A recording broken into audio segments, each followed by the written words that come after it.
Hey guys, Kyle here, back again with another video. I got my 1968 Triumph TR6R, also known as Trusty Rusty. A couple of videos ago we did an oil change. Today we wanted to spend some time, take it around the outskirts of Lancaster on the back roads, and just make sure everything is functioning as it should. So before we do that, we're going to check the tire pressure, and we're also going to check to make sure all the electrical is working. Essentially, we're just going to be doing a basic checkup before we hit the road. If you guys are interested in watching that video, feel free to tag along. All right, you guys, so we're going to check the electrical on it. This is something that I typically do before I take the bike out on the road.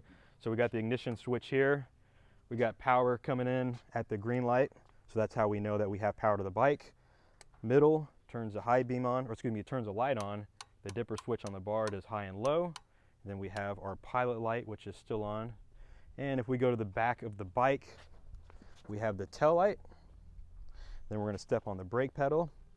Make sure everything operates. So from front to back, all the electricals work. Obviously it's sunny, so it's going to be a little bit hard to see if the speedo and tack lights work, but that's a little irrelevant at this point. So from front to back, everything is working as far as the electrics. So we're going to roll the bike to the back of the shop. We're going to check the tire pressures from front to back, and we should be ready to go to hit the road.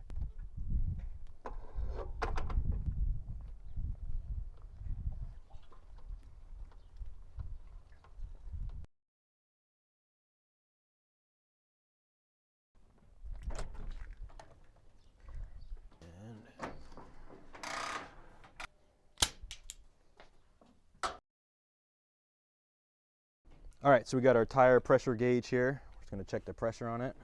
All right, so it's pretty low. So when you're checking the tire pressure, each manufacturer is gonna be different. So I just recommend a pressure that really works for you. I always kind of overfill it and then remove the air. It makes it a lot easier. All right, so that one's good to go. All right, so we're gonna check the tire pressure on the front. Okay, that one's a little low. Same thing with the front. Each manufacturer, brand of tire, model of tire is going to have a different pressure rating. The road conditions, the weight of the rider, the heat, how cold it is, all of it contributes. So, all right, so we are good to go. I haven't ridden this bike in quite some time. It's been kind of in hibernation over the winter. Now that we've got some decent weather, yeah, we can have some fun and take it out. So let's keep on going.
It seemed to be running pretty good. I did make some adjustments prior to the idle circuit. It was running really heavy. Did some adjustments on that to try to lean it out. You start to blip the throttle, you get a little bit of a kickback there. You might have to go back and find a middle spot for it.